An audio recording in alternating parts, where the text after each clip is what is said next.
Well, our first visit with Kohli and Cavanaugh in the month of February 2024. This is the month crop insurance values get set. We'll probably touch on that before our time is up. Pretty important given the volatility of domestic and global markets. Next Thursday, February 8th, we'll get the February WASDE report. Typically not much in the February report of any consequence. Then a week after that, the 15th, the annual Ag Outlook Forum, which basically amounts to the reading of tea leaves about where they think the market will go this year and what may or may not affect it. We get Kohli and Cavanaugh's opinions on that, standing by with their thoughts and commentary as well. Guys are brought to you each and every week by the Alley County Farm Bureau, and right now, your State Farm Bureau. That would be all of the county farm bureaus, all hands on deck right now at the State House for the new session. I'm going to be down there this next Monday to talk to some of the legislators and about some of the things that are affecting farm families around the state. Your membership supports that. Go online to itpaystobeamember.org. Well, David, as we look at the export sales this past week, the soybean export sales chart has really been kind of telling lately because soybean export sales have been drifting lower, and this week it was like, whoa, really lower at 6 million bushels, suggesting that buyers, David, I think probably shifting to South America beans because they're so much cheaper. Yeah, because the weekly export sales in metric tons was 165. China bought 163.8, and Egypt bought 120. Wait a minute. What happened? Unknown. Canceled. That's right. Wrote off 407 metric tons. That's why the bean sales fell so much. But look at corn sales, 1.207. And Japan was the big corn buyer. They bought 503. Mexico bought 373. Very strong. Unknown did cancel 105, but it really didn't matter that much. But as bad as the bean numbers were, the corn numbers were good. David, that's awful, though. That shade cancellation. We've been talking about that. The last couple of weeks, we're fearful that some cancellations were going to start showing up, and It looks like they started. One of the other things real quickly here, as we mentioned the U.S., I want to go back to beans here real quickly, David. As we mentioned, the U.S. has started importing beans into the East Coast.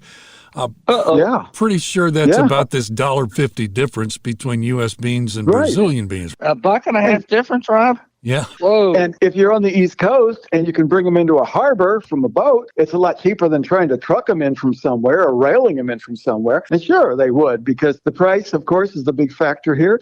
And I know inflation's settling down, but not every piece in the puzzle is actually settling down. Saw on the corn sales, Japan, Mexico, South Korea, some of the big buyers there, but China, they were taking us in the opposite direction, Sean. Yeah, they sure are. By the way, those plants, locations where the beans came in on the East Coast was at Norfolk, Virginia, and Chesapeake. You've got some information that you found out this week, John, about China and corn sales. What's going on there? Well, I'm going to use a little bit of history here. If we go back to crop year of 2021, that's the year that we had the huge bull market start. We all remember that. We've talked about this for some time, that the reason that occurred was because China came out of seemingly nowhere to buy that year 29.5 million tons of corn. Now, they had never imported in history more than 7.5 million tons of corn. And they went from 7.5 to 29.5. And a lot of it came out of the United States, 21.5 million tons. The U.S. had never exported more than 4 million tons of corn to China previously in history. So it went up fivefold in 1 year, and all of the excess corn supplies were taken out, and prices therefore skyrocketed. Now, interestingly, since 2021, China has still buying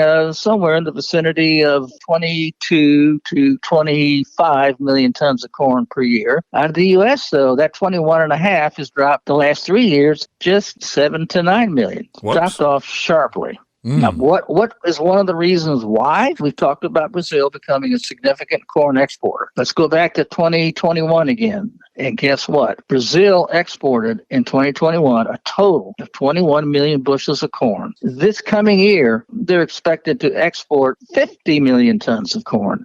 That's 2.5 times as much just in the past 4 years. You want to know what's happened to U.S. corn exports? It's right there. Well, you know what happened, David? They have this huge corn reserve that they keep, and nobody knew how big it was, and it went out of condition. They had to get rid of it, and then they wanted to build those stocks back up. We didn't see it coming because we don't get that good information out of China. Out of nowhere, they came in and started buying up corn all over the world, including the U.S., and they literally sucked up all the excess supplies, driving prices significantly higher. True. All of this sort of impacts at one point or another on the corn-soybean price ratio. And right now, we're at about 2.5. We've talked about that. We talked about it at the Fort William Farm Show. But this question was rhetorically posed this week by StoneX. And they said, if the corn-soybean price ratio is in the 2.4 area and new crop corn is in the mid-4s, is it likely or possible that soybeans could drift down to the mid-$10 range? What say you, Mr. Cavanaugh?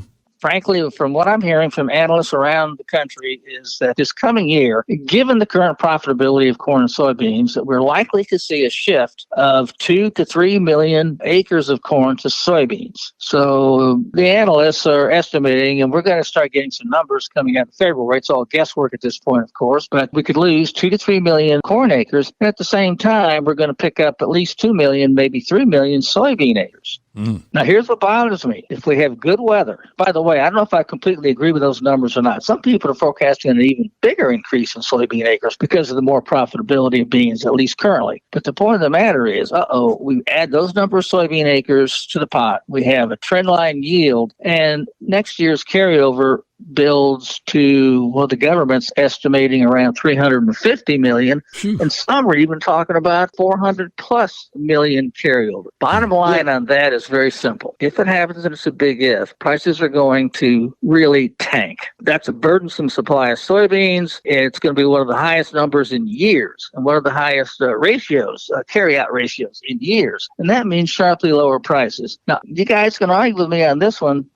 Please do. Producers out there, consider this. If you're going to plant soybeans next year, and obviously you're going to plant some, especially if you're going to plant more soybean acres next year, I really think you should consider getting half of your expected production sold at current prices using an HTA contract. Wow. They can lock in that price, that's for sure. But you know what I'm going to say about Puxatawny Phil? The groundhog said that it was a shadow day, and he was saying spring's going to be 4 to 6 weeks earlier, and farmers are now saying it's going to be 94 million acres of corn. How many acres of beans are around 88, 85? Wow, John, Puxatawny Phil's ruling the grain markets right now. Well, that's a good point. And the biggest variable left out there, price is part of it. The rest of it is the weather. Yeah. Obviously, if we have an early spring, you're going to pick up more corn acres, and we won't see as much switching despite the economics. Farmers are optimistic. They love corn. So this is all arguable, and that's why when I say consider doing this about selling that much beans, because the price is high and it currently is profitable. And if we did have more bean acres as much as they're thinking, and we had trendline yields, we're going sharply lower. So give it a consideration. Am I sold on this idea?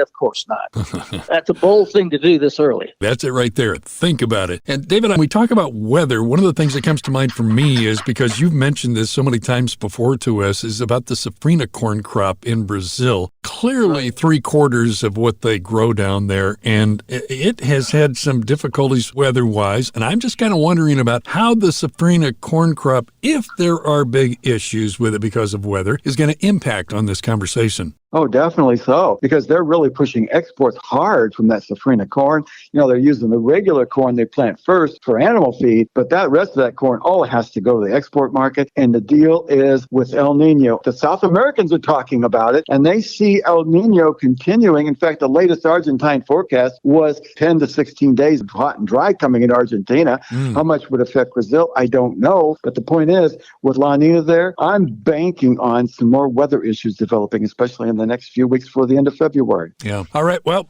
we're running out of time here, so I got to ask you about this, Dave. This one jumped off the page to me. Was the size of the U.S. cattle herd has dropped to the smallest since 1951? Really? Absolutely, yes. The on-feed number down to 14.4. I mean, it's just unbelievable. We've got less calves, less beef cows. what's it going to take to make this happen? Well, you're going to have to see the feed costs come down, number one. Yeah. The pasture conditions have improved, but the weekly export sales really hurt this week for beef, 16.1. Pork was back up to 42.9. And guess who was the big buyer of pork? Mexico. Of course. But the next one, Canada, at 12.6. So we're selling our two partners the majority of our pork at this point. Well, Cavanaugh's getting like a double dose here this week because he's got some stuff to tell us about pork. Well, I got a question here for David. I will start off with that way. David, China is one of the few countries not suffering from inflation. Right. Pork, a major input in the Chinese inflation index, has been under pressure. Hog feeders have been losing money feeding large numbers of pigs, producing too much pork for the market. Right. Now, how do you explain if they can't find a home locally for their own pork? Last week, they bought 12,600 tons of pork out of the United States. What's going on there? Well, the reason is that they like our pork. They like the taste of it. There's more fat in it. Hogs over in China are very lean. Taste is what I want to say leather-like. No, it's more rubbery-like. Our pork is easier to eat than the Chinese, especially since the Chinese are overproducing it. They might as well start making shoes out of the hogs. Very good. Excellent job, gentlemen. The visit each week with Kohli and Cavanaugh is made possible by support from the Allen County Farm Bureau, your local Indiana Farm Bureaus, all of them support Indiana agriculture in every single way, from the classroom programs for kids to the State House right now during the current session, to make sure that lawmakers really know the important issues to Hoosier Farm families. Now, when you support the Farm Bureau with a membership, you get a lot of really neat benefits, but you're also supporting the farmers that feed us. So please, if you like to eat, even if you're not a farm family, go online to itpaystobeamember.org. Podcasts by Federated Media.